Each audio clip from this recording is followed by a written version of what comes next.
ఒక ఏజ్కి వచ్చేసరికి పుష్పవతి అవుతారు. ఫస్ట్ దాన్ని సెకండ్ దాన్ని ఫంక్షన్స్ చేస్తుంటారు గ్రాండ్ గా. నీ వంశ అభివృద్ధిని నాశనం చేయగలవు. చాలా వరకు మార్వాడి షాప్లలో వాళ్ళు ఒక గ్లాస్ వేసుకొని వాటర్ వేసి దాంట్లో నిమ్మకాయ వేస్తారు. చే వాళ్ళది నరదిష్టి తగలకుండా. చాలా మంది నిమ్మకాయ అంటే ఒక కన్యగా దాన్ని కన్సిడర్ చేస్తారు అనమాట. చనిపోయిన ఆత్మలని ఇప్పుడు భర్త చనిపోగానే లేడీస్ కి రెండో పెళ్లి చేయకూడదు అనేసి గ్రంథాలలో రాసింది. అదే భర్త ఉండగా ఆడపిల్లలు ముండమోషన్లో. ఈ రోజుల్లో అయితే వ్యభిచారంకి చాలా ప్రత్యేకత వచ్చేసింది. దేవతల దగ్గరే రంభ ఊరసి మేనకలు వచ్చి శరీరాన్ని చూపిస్తూ నాట్యం చేస్తూ ఉంటే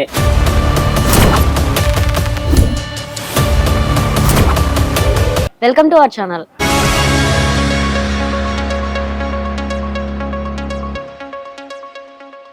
నేను మీ యాంకర్ కీర్తి. సో ఇవాళ గెస్ట్ ఎవరనంటే శివరుద్ర స్వామి గారు ఉన్నారు. స్వామి నమస్తే. నమస్కారం తల్లి. ఎలా ఉన్నారు? బాగున్నానమ్మా. అంత ఆరోగ్యం అంతా ఓకేనా? కొంచెం చిన్న చిన్న ఇబ్బందులు ఉంటాయి అనుకోండి, మానవ సహజం కాబట్టి. ఓకే. ఏదేమైనా కూడా మీలాగే అన్ని జీవిత కార్యకలాపాలు చేయడమే మానవ ధర్మం అమ్మా. అన్ని ఫేస్ చేసుకుంటూ బతకాలంటారు. అంతే, కష్ట సుఖాలే కదమ్మా జీవితం అంటే. ఫస్ట్ నుంచి చూసుకుంటే ఇప్పుడు ఒక ప్రెగ్నెంట్ లేడీ ఉంటే ప్రెగ్నెంట్ లేడీకి పురుడు అని 21 రోజులు దినము అని ఇలాంటివన్నీ చేస్తూ ఉంటారు. ఎందుకని? చూడమ్మా, ఇప్పుడు శాసన గ్రంథాల్లో ఒక పుట్టుకకి మాత్రం వివరణ బాగా రాసి పెట్టారు మన దగ్గర. ఒకటి 21 రోజు కంటే ముందు మనం ఏం చేస్తామంటే అమ్మా, తల్లి గర్భాన్ని 3వ రోజు ఇంట్లోనే మనం చేస్తూ ఉంటాం. దాన్ని 21 రోజు కంటే ముందు పురుడు చేస్తారు. పురుడు అనేది ఏంటంటే అమ్మా, భగవంతునికి బిడ్డకి సంబంధించిన విషయ వివరణలో ఉదాహరణకు ఆడపిల్ల కానీ మగపిల్ల కానీ పుట్టారు అనుకుందామమ్మా, వారికి కొన్ని బియ్యం పెట్టి వారి యొక్క కళ్ళు తెరిచి ఆ దీపాన్ని చూయిస్తారు. అంటే ఒక పంట మన చేతికి వచ్చిందని అర్థం తల్లి. 9 నెలలు అనేది మన శాసన గ్రంథాల్లో పంట అన్నమాట. చాలా మంది ఊర్లలో పంట అంటారు గర్భవతిని. అయితే పంట చేతికి వచ్చింది కాబట్టి దేవుడికి అంటే కులదైవంలో ఇలవెల్పుకు చూయించేది ఈ పురుడు. ఈ 21 రోజు నామకరణం చేస్తాం మన దగ్గర. ఈ 21కి పురుడుకి మధ్య వ్యత్యాసం 21 రోజులు. అంటే ఈవిడ ప్రసవించినప్పటి నుంచి 21వ రోజుకు చేస్తారు. 21వ రోజుకు చేయడానికి గల కారణం ఏంటంటే ఒక మాసం దాటాలి. అది పురణ్మాస కానీ అమావాస్య కానీ ఒక మాసం దాటాక చేస్తారు. ఆ రోజు పేరు పెట్టుకుంటారు. అంటే బ్రాహ్మణుల చేత కొంచెం అమ్మాయికి అబ్బాయికి ఏ అక్షరంతో మొదలు పెట్టాలన్న పేరు పెడతారు. ఈ నియమాలు పెట్టడానికి గల కారణం ఏంటంటే అమ్మా, భగవంతుడు పుట్టుక మాత్రమే ఇస్తాడు. కాపాడుకునేది మొదట తల్లి, తర్వాత తండ్రి, ఒక ఇల్లు, ఒక సౌభాగ్యం కదా. వీటన్నిటికీ అనుమతులు ఇవ్వడానికని భగవంతునికి బిడ్డను చూయించడం అన్నమాట. మీరు ఇచ్చిన ఈ పంటని విలువతో కాపాడుకొని సంసారం అనే ఈ సాగరంలో వీరి ద్వారా వంశాభివృద్ధి జరగడానికి, అంటే ఒక అమ్మాయి పుట్టినా ఒక అబ్బాయి పుట్టిన అమ్మ వంశోద్ధరకులు వాళ్ళు. కాబట్టి ఏంటంటే ఈ వంశాన్ని ఉద్ధరించడానికి పుట్టిన వాళ్ళని కాపాడమని చెప్పడానికి నియమ నిబంధనలను ఆత్మని పరమాత్ముడికి అప్పచెప్పడం ఈ శరీరం ద్వారా. అంటే ఆయన రాత రాసి పంపిస్తాడు జీవితానికి, ఎలా పుట్టాలి, ఎలా ఉండాలి, ఎక్కడ గెలవాలి, ఎక్కడ ఓడిపోవాలి, ఏం చేయాలి అనేది కదా. వీటన్నిటికీ పేపర్ ఫోల్డింగ్ అనమాట. అంటే అప్రూవల్స్ తీసుకోవడం. ఆల్రెడీ రాసిన జీవితానికి ఏం అప్రూవల్ తీసుకుంటామంటే తల్లి తండ్రి బాధ్యత ఇస్తారు కులదైవానికి. ఈయనని మంచి నియమాల్లో పాటించుకొని పెట్టుకుంటాం, ఈయన ద్వారా జరగబోయే కార్యక్రమాలు చేయించుకుంటాం. దానికి పూర్తి బాధ్యత కులదైవం ఇలవెల్పులు ఇచ్చుకుంటారు. ఎవరికి ఇస్తారు? బ్రహ్మకి. రాసిన రాతకి అర్హత. ఈ బ్రహ్మ సమాధానం ఎవరికి ఇచ్చుకోవాలి? పరమాత్ముడికి ఇచ్చుకోవాలి. అంటే ఇది ఒక సెంటెన్స్. ఒక మనిషి పుట్టినాకమ్మా ఈ యొక్క మాంసపు ముద్దలు కేవలం ఒక శరీరం కాదు, ఒక భవిష్యత్ అన్నమాట.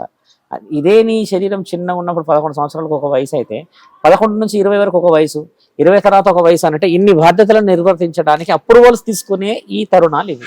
అంటే ఒక విధంగా చెప్పాలంటే శాస్త్ర గ్రంథాల్లో ఏమి రాశారంటే ఒక మానవ జీవితానికి గెలవడానికి అబ్రబ్రహ్మలోకం నుంచి అప్రూవల్. అంటే కర్తవ్యనేమో కర్మవనేవి కదా.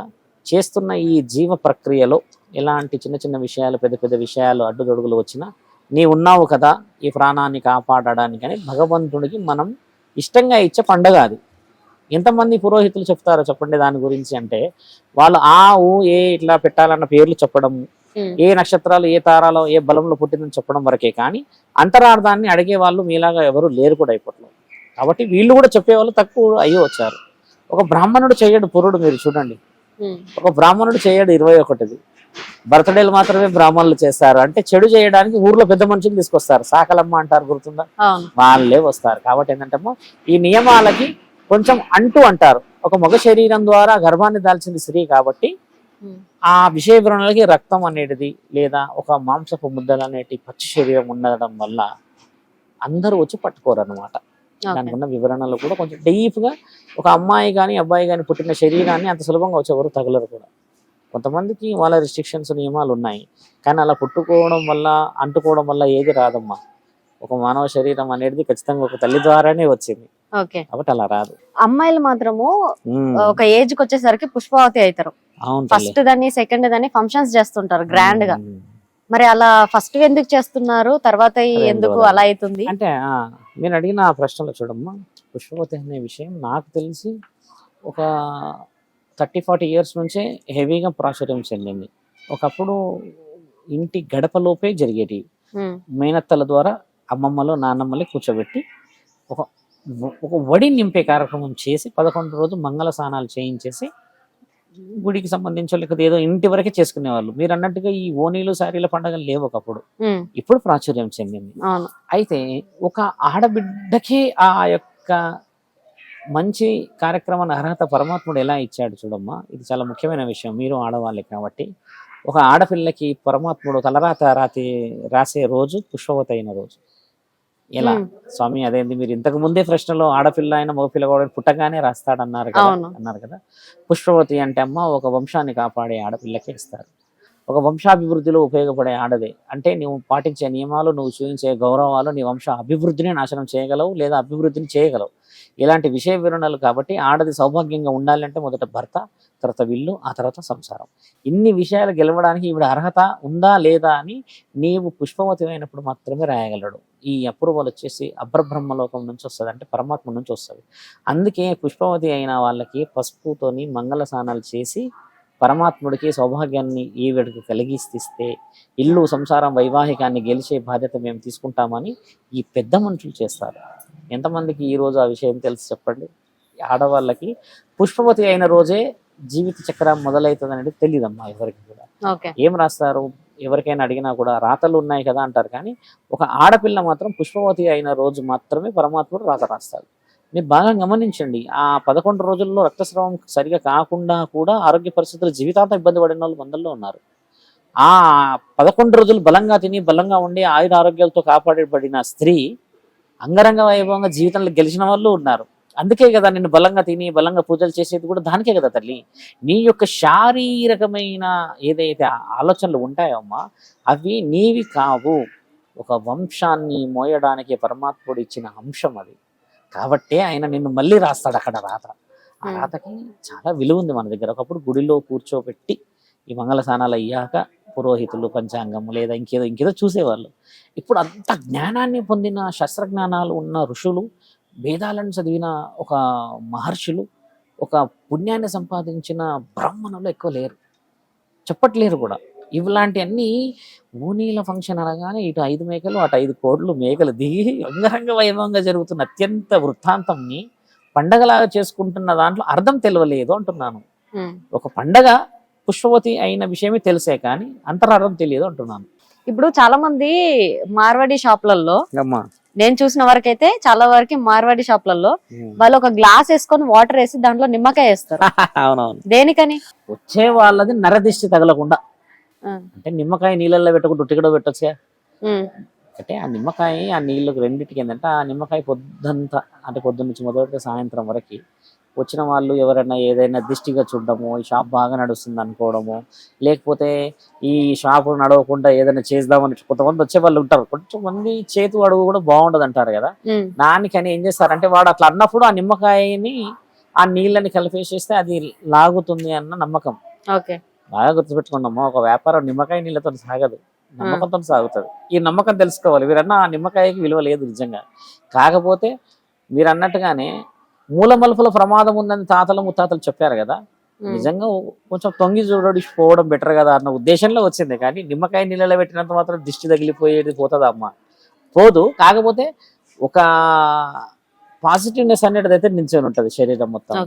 ఇప్పుడు చాలా మంది నిమ్మకాయ అంటే ఒక కన్యగా దాన్ని కన్సిడర్ చేస్తారు అనమాట. మరి అది నిజమేనా? చూడమ్మా, నిమ్మకాయ విషయానికి వస్తే అంటే అదొక దేవత కానీ దేవుడి గుడిలో కానీ మెడలో కానీ గమనిస్తే చూస్తే ఎక్కువ శాతంగా కనబడతాయి. ఒక నిమ్మకాయ సముద్రం ఏంటంటమ్మా, ఆత్మలని పొందపరిచే ఒక స్థలం అది. ఎందుకంటే నిమ్మకాయలు కోసుకొని తినాలి, తాగాలనేది ఎక్కడ రాసలేదు. పరమాత్ముడి దగ్గర నిమ్మకాయ ఉండడానికి గల కారణాలు రెండు ఉన్నాయి. ఒకటి ఏంటంటే, నల్లపోచమ్మ తల్లి పుట్టినప్పుడు శరీరానికి అమ్మవారు అవుతుంది, మీకు గుర్తుందా? అమ్మవారు అయినప్పుడు అమ్మ భరించాలని, బాధను భరించడానికి నిమ్మకాయలని పిండుకున్నది శరీరం మొత్తం. ఆవిడకి ఇంత ఇట్లా పెద్ద పెద్దగా ఇట్లా శరీరం మొత్తం అవి కామెరలాగా అయితే అమ్మ ఆ నొప్పి భరించడానికి చల్లదనం వస్తుంది అని చెప్పేసి కూడా అమ్మ పిండుకున్నది అని చెప్పినప్పుడు ఆ విషయ వివరణ కూడా శాస్త్రకారణాల్లో రాసి ఉంది. అంటే మహంకాళి ప్రతిరూపం ఆవిడ నల్లపోచమ్మ అంటే. ఆవిడ తరుణం ఒకటి. రెండవది, ఒక మానవ శరీరం వదిలిన తర్వాత ఆత్మలని సముదాయంగా చేర్చేది ఆ నిమ్మకాయ. ఆ నిమ్మకాయలో అడ్డంగా కోసి చూస్తే అమ్మ, అందులో చిన్న చిన్న గదులు ఉంటాయి కదా, ఈ గదులన్నీ 1000 నుంచి 1,00,000 కూడా ఉండే నిమ్మకాయలు ఉంటాయి, పెద్ద పెద్ద సైజులు ఉంటాయి కదా. ఇవన్నీ పరమాత్ముడు దాచుకున్నాయి. ఈ ఆత్మలన్నీ ఎక్కడ పోతాయమ్మ? మరి పరమాత్ముడు తీసుకొని జోబులో పెట్టుకోడు, లేదా సంచిలో వేసుకోడు, ఆ నిమ్మకాయలలో పెడతాడు. మీరు ఏ గుడిలో చూడండి నిమ్మకాయ లేని గుడి ఉండదు. ఖచ్చితంగా ఎక్కడో ఒక దగ్గర మూలకు ఎక్కడో ఎండిపోయానే ఉంటుంది కదా. దాని యొక్క అత్యంత ముఖ్యమైన వివరణ శాసన గ్రంథాల్లో రాసి ఉంది, కానీ దాన్ని పెకిలించి చూసే వాళ్ళు లేరు. ఇప్పుడు వదిలేశారు. నిమ్మకాయలు కాలి నాలుక పెట్టి ఇటొకటి అటొకటి పెట్టి ఎగురుడు చూస్తున్నాం అంతే కదా. దాని అత్యంత విలువైన ఏంటంటే, చనిపోయిన ఆత్మలని దాంట్లో సేఫ్ గా పెడతాడు భగవంతుడు. తర్వాత వాళ్ళు ఎప్పుడు పుట్టించుకోవాలి, లేకపోతే ఎప్పుడు ఏదైనా పని చేయించుకోవాలనుకున్న సమయంలో పరమాత్ముడు వాటిని మళ్ళీ తీసుకోగలడు. అందుకని ఎక్కువ శాతంగా ఈ విషయాలు వస్తే అమ్మవారి గుడుల దగ్గర ఎక్కువ ఉంటాయి చూడండి. ఎందుకంటే ఇలవెల్పులు ఎక్కువ శాతంగా అమ్మవాళ్ళే ఉంటారు. ఈ 7 అక్కచెల్లెలే ఇలవెల్పులు ఉంటారు కులానికి. కులదైవం వచ్చేసి నారసింహుడు, శివుడు, తర్వాత వెంకటేశ్వర స్వామి, వీరభద్రుడు, హనుమంతుడు, శ్రీకృష్ణుడు, రాముడు వీళ్ళు ఉంటారు. కానీ ఇంటి ఇలవెల్పు మాత్రం ఆడవాళ్ళే ఉంటారు. ఇదే నిజం. అందుకని నిమ్మకాయలను ఎక్కువ వాళ్ళు సేఫ్గా పెట్టుకుని ఉంటారు. దాని ఉద్దేశం వాళ్ళు మెడలో వేసుకుంటారు ఇష్టంగా. ఈ మెడలో ఎందుకు వేసుకుంటారు తెలుసా అమ్మ? ఇప్పుడు మీ తాత ముత్తాతలు మిమ్మల్ని చాలా ప్రేమగా చూశారనుకోండి, వారిని పూడ్చడం అనేది భరించలేరు కాబట్టి మంచి జ్ఞాపకమైన సమాధి పెట్టుకుంటాం కదా. ఈ దేవతలు కూడా ఆ ఆత్మలని కింద పెట్టడానికి ఇష్టపడరు, నా పిల్లలు కదా అని మెడలో వేసుకుంటారు.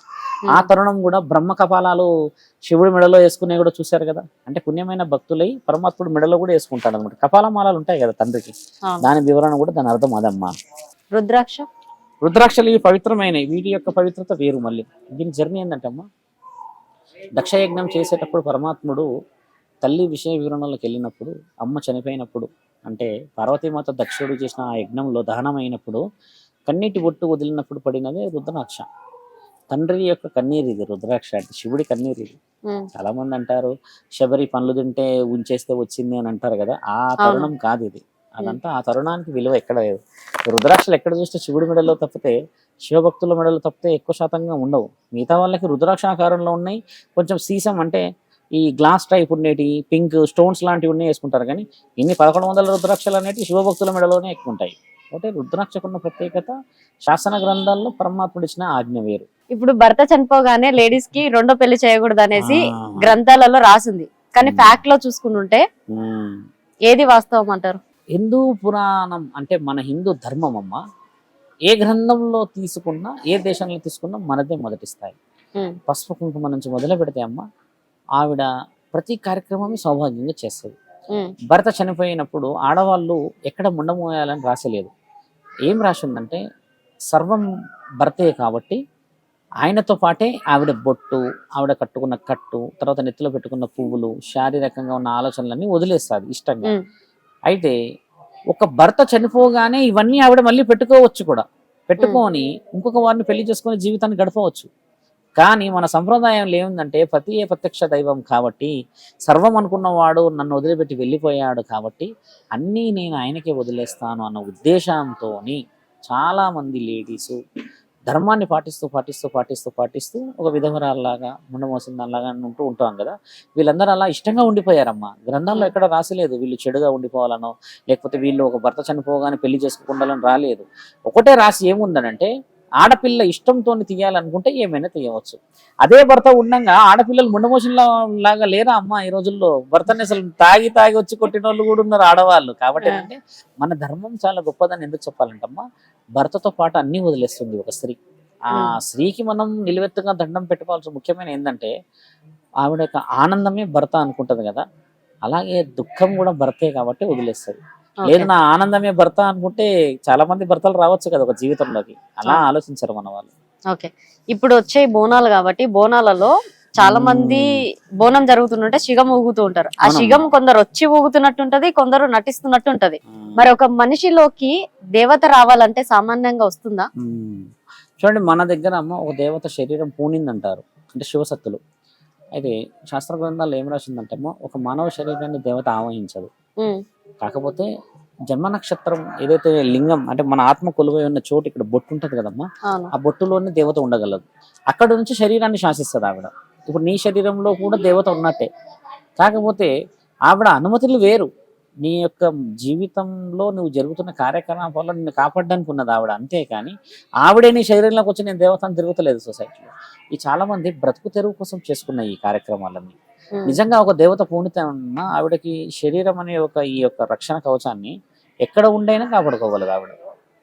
నలుగురిని చూసి మనం డబ్బులు తీసుకున్న కార్యక్రమాలు చూస్తాం, నలుగురిని చూసి ఇంకేదన్నా ధర్మ సందేహాలు చెప్తాం, నలుగురిని చూసి ఇంకేదో విషయాలు చెప్తాం కదమ్మా. వీళ్ళంతా బ్రతుకు తెరువు జీవితంలో చేస్తున్న దాన్ని దేవత క్షమించిందే, కానీ ఏ దేవత కూడా శరీరం మీదకి వచ్చేసి డబ్బులు అడగదు. పండితులు డబ్బులు తీసుకోవచ్చమ్మా, సాధువులు డబ్బులు తీసుకోవచ్చు, శాస్త్రజ్ఞానాలు తెలిసిన వాళ్ళు అందరూ డబ్బులు తీసుకోవచ్చు.